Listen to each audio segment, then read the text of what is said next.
Hello everyone, welcome back to another Fallout 76 video. As you probably know, Quakecon 2019 happened a few hours ago, and Bethesda had a saying about Fallout 76 where they have announced over 20 new features that are coming to the game in the upcoming months. So let me give you a sneak peek into them.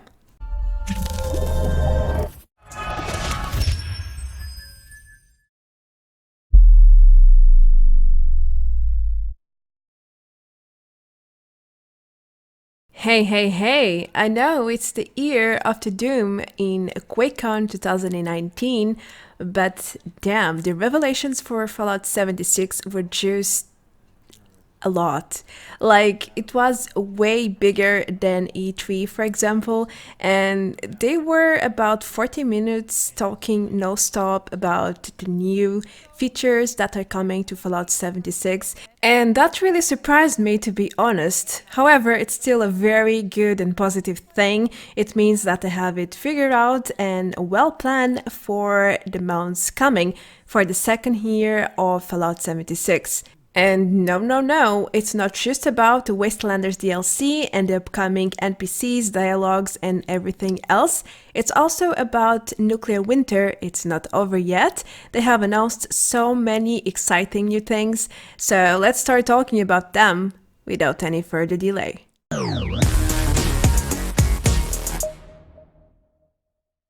Let's begin with something very basic. They have shown us the new roadmaps for Nuclear Winter and for Wastelanders, like a preview. So here's the new roadmap for Nuclear Winter. As you can see, we only have the first point live right now, which is Nuclear Winter, the server mode. Then we have the meet event coming next week with patch 11.5. We have also Vault 94 coming up very soon in August. Then we have new camp items, we have new features. Nuclear Winter is going to Morgantown later in September, and so many more things. Also for Wastelanders, we have 3 main features as in the main roadmap preview, and I'm very sure they will give us details further into the future. In general, for events, Bethesda has something really well planned. They want to make fast traveling to every single event free. No more caps for fast traveling to events. That's really great. But they also want to disclose the rewards that you can get from every single event. They want to make it more predictable for everyone. And they have also said that they want to enable a distinction between public and regular events. I'm not so sure what they meant with that, they didn't specify, but I can only imagine it's something about when you get a server notification for events like Scorched Earth. Maybe they will enable it for Project Paradise and even encrypt it as well. I think that would be really helpful for everyone. Do you remember the Fashnath event that went on a few months ago? Well, Bethesda said that they were going to bring it back this year again. Not sure when though. And that they are also working in new seasonal events for the Halloween and early winter. And there is also a new event coming next week called Meat Week. It's going to be up for 7 days, give or take. And then it's going to be gone for a long while. I heard there's going to be another one as well, but they didn't really mention that. So maybe we won't be hearing from that one. I think it was for the American Day and they couldn't really have it ready. But maybe we will still see it this year. When Bethesda first released Nuclear Winter after E3 during the free trial week, they said that the mode would stay up and live for a very limited time, then they would take it down for testing and improvements, but that didn't really happen. They ended up leaving it live until this point, and now we know what happened exactly. Initially, you mentioned E3. Initially, Nuclear Winter was added as a free trial week during the, or added during the free trial week for E3, but then you decided to keep it running. Why did you guys decide to do that? Short answer, fear of you guys. Let me explain that. So, yeah, leading up to the show, we had been working on it for a while. We knew it was fun. Just through the playtest that we were doing at work, we knew the game was a lot of fun, and we knew it was pretty solid and pretty stable. But we wanted to use the E3 week as kind of just a test, because around the office we don't get enough people to really stress and really get the amount of feedback that you guys can help provide to us. Like a couple days into E3, I think it was the four of us, we were back in the interview booths, and we're all high-fiving because it was going so well and the feedback was so good. And then I think it was I think Todd Howard and Pete Hines walked in, and they're like, you guys know you can't take that down, right? Like, people are enjoying it too much. If you took that down, there would be a riot. We're like, oh. So we had to change our plans. We're like, well, yeah, let's leave it up, and instead of taking it down and working on it, we'll just work on it as a live product and keep following what your guys' feedback is online. Well, we have some great big news for Nuclear Winter. From September on, the main map will move on from Flatwoods to Morgantown. That's right, we will have this long part of the map that has a big lake, so there's a lot of water. Also, this is the highest point in the entire Appalachia, which means there's a lot of mountains as well, frog legs, kappa. So there will be plenty to explore and the opportunity to build new strategies to play in this new location. Also, I'm very sure that they're planning to keep moving Nuclear Winter to new locations every few months. So who knows, where will they move it next? Maybe Watauga, maybe Grafton, some other city, for sure. But news don't end here for Nuclear Winter. The perk system is getting remade, sort of, so that when you get a duplicate perk, you won't get 50 experience as it happens right now. Instead, you will access a new currency system. They called it tickets. Every time you get a duplicated card, you will get one ticket, and then you will be able to exchange your tickets for whichever or whatever you want, which means you will be able to freely choose your perks and your build. That's amazing. I wish they had implemented that already, because in my experience, I keep getting duplicated cards. It took me forever to get damage perks, for example. I was lucky enough to get frog legs early on, but until like 20 levels ago, I'm level 69, I didn't have any damage perks at all. It was quite sad. So now that problem will be most likely gone. Something else that I really found relevant is the fact that Bethesda admitted that they will keep boosting and nerfing certain weapons or builds, perk cards, depending on our feedback and how things progress in Nuclear Winter. They said that they have been doing this since the mode has been released, and their intention is to keep doing this as time goes on, so you should expect a lot of balances, tweaks, and changes in the near future. I think every update we've done some level of balancing, either to perks or to weapons. We'll continue to do it. As something feels overpowerful, we'll adjust. If we see something not being used enough, we'll boost it. Yeah, we'll do it. Do you remember vault raids that were announced with Nuclear Winter many months ago? Well, Bethesda has just admitted or revealed that Vault 94 is opening doors in August. So in a few weeks, we will be able to play this new Vault raid, and they said there will be a new system up to it with difficulty levels, and the dungeon is designed for 4 players in total, and that we must communicate and tag along, because in some difficulties we have a time limit to complete the challenges. It will be like a maze, a lot of puzzles. So I'm really intrigued to know what they have created for us. We will also have access to exclusive rewards, and one of them will be a potted plant, power armor, and normal gear. And at the end, we're rewarding different pieces of armor, and we're going to put a new set piece armor in. You'll see it right there. It's the power armor with all the ferns on it. I call it the potted plant power armor. So besides these new power armor as well as the armor pieces, we will also have access to new set bonuses, which they claim to be implementing with Vault raids. I'm really excited to see all of this working together.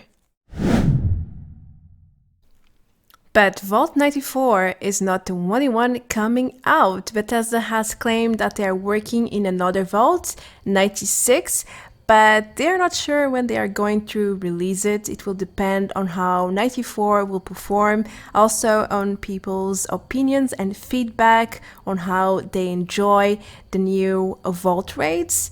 So we know that they are working on a new Vault, but we don't know when or if it will ever be released at all. Let's just hope that everyone enjoys a 94, so 96 can see the sunlight one day. Do want to space out the release enough to where we can gather some feedback about Vault 94 and then act on it with Vault 96. Yes. Great. With that being said, I'm hoping that Vault 96 will come out with Wastelanders instead of Nuclear Winter. Let's leave Nuclear Winter behind and move to Wastelanders DLC now, and we have a more close launching date. It will happen in November. Some people were hinting towards September, some October, but no, it's coming in November, still a little bit ahead of time. So for now, we can expect tons of content for Nuclear Winter. We can see now the new roadmap. There's plenty to come and plenty to wait for with the new Wastelanders DLC as well. The Wastelanders will introduce NPCs, and we will see Settlers and Raiders, two factions that you probably saw in previous Fallout games if you have played them, but Bethesda went a little bit further this time and they have said that we will also have minor factions. One of them will be the Cult of the Moodman, something that is making people really excited. Why? Because it's quite unexpected. One of the minor factions is going to be a Cultist of the Mothman. Yeah. However, we don't know much about the three factions that are coming to Wastelanders. All we know is that there will be questlines and lore, and things will get really intrigued with your main character, but what's their purpose or what's their story, we don't really know yet. What about the dialogue system? This is probably one of the most exciting features Bethesda has announced yesterday, and it's about the dialogue system.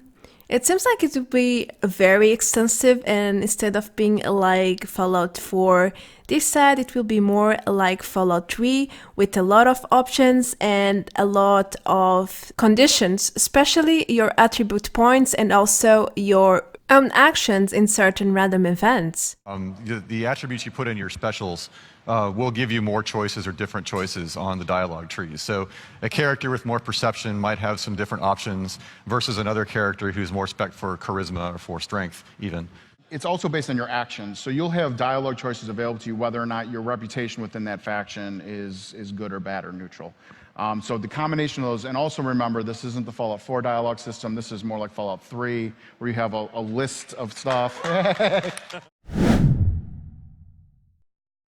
Now, there will be a new reputation system for the factions where you can choose to be a middleman or side with one of the factions. You will also face many random encounters across Appalachia. This will offer you choices with reputation rewards depending on your very own choice. So that's everything we could ever expect. Choices with rewards, options, freedom, and feeling like your choice has an impact in your character's progress. With Wastelanders, you can expect a lot of new quest lines and random encounters. This means that after you finish the quest line, it's not like the story ends there. Things will continue through random encounters where you will meet the 3 factions, at least 3 of them, and keep exploring the lore and the progress of the several different stories that they're introducing to us. Obviously, Settlers and Raiders faction are coming back into the Wild Appalachia. There's going to be new settlements. They're going to fully infest the map. I just need to be clear. Like we're going to put new random encounters, points of interest. There's actually sub-factions, not just those 2 that will be involved here. There will obviously be dialogue with all those, a whole new quest line. We want to make sure this content's also sustainable. You just can't just do a main quest and be done with it. Ho ho!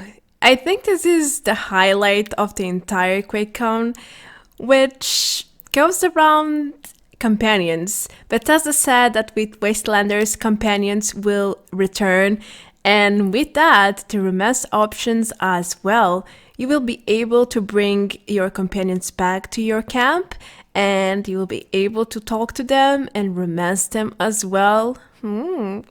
Also, you will be able to take them with you to certain specific missions, probably the quest lines related to their faction, I assume.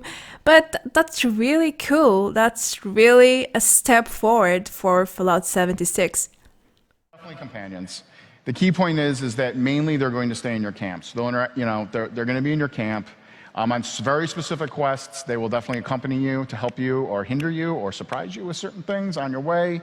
But remember that you can definitely romance these companions and go up and down favor with them, depending on, again, your actions within the game and where they're aligned. So there you go. If you missed the romance options from previous Fallout games, you are about to experience a new feature that allows you to do the very same. Flirt, flirt, wink, wink. It's coming in November. But Wastelanders is not just about lore and NPCs. They are bringing a lot of new weapons and armor sets, overall gear, and they revealed some new images with the new weapons. Now, I'm not a big expert with weapons, but as I understood, they are bringing a new power set and a new armor, as I mentioned before, with all these grass and plants on them. Also, they're developing new miniguns and Gauss rifles. They mentioned something about bows and hunting builds. I think new perks will come as well. And lastly, something that really intrigued me was dynamite. Seems like you'll be able to create, craft, and throw dynamite, sort of like grenades. That's really interesting. We're also going to allow you to maybe strap dynamite to arrows and shoot them, which I love because I grew up with Dukes of Hazzard. So yeah. Go full Hawkeye. With Wastelanders, we are also going to meet new enemy creatures. One of them was introduced in E3. It's this huge leg, horrifying creature. And Bethesda has finally revealed that its name is the Wendigo Colossus. They didn't mention if it's going to be a normal creature or if it's going to be some sort of a mini boss like the Sheep Squatch.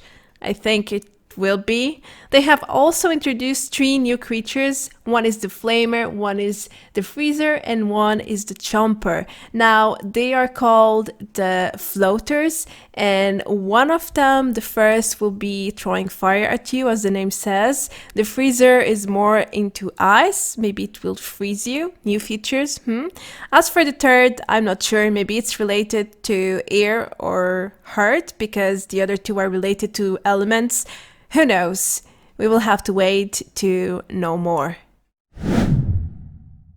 Bethesda has also shared 2 ambitious features that they want to release in the near future, and one of them is normalizing events, making things a bit more fair and pleasant for everyone despite their levels. They want to make some sort of harmony between low levels and high level players, which is quite great in my opinion. It's not so much fun when you can one-hit everything in an event, and even when you want to, well, share with low-level players, which was in this case, I can basically one-hit everything with melee weapons. And note that in here I had 2-hand perks using a 1-hand weapon and I can steal to hit everything.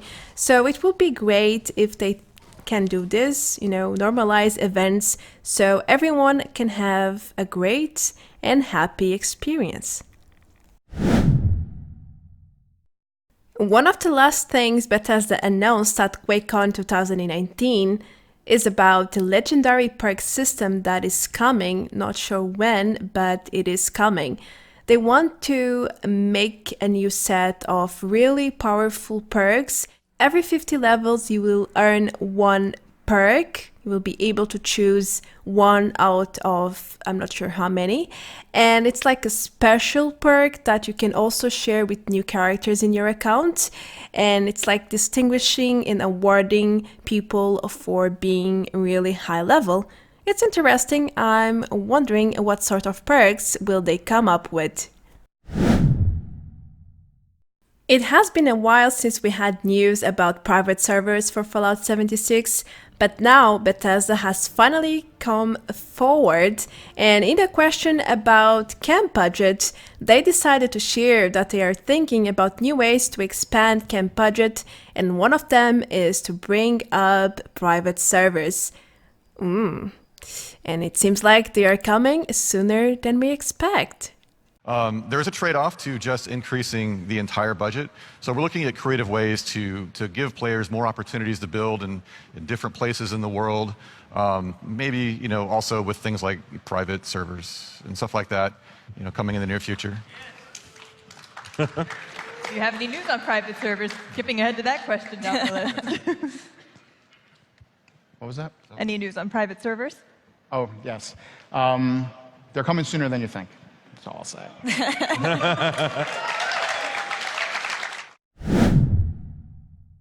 Lastly, and this is not a feature, but Bethesda decided to speak a little bit about the best ways to share feedback and report issues within the game. They claim that Bethesda forums for Fallout 76 and the Reddit section for Fallout 76 are the two best ways to do that. They even said that their team checked these two sources every single day. We look at a lot of different places, but the two primary ones are our own forums and Reddit. Those are the places that not only our developers frequently go to look, but our community team really surfaces things from there to our live team daily. So we are getting daily reports on what's being talked about, what's trending, what's important to the community.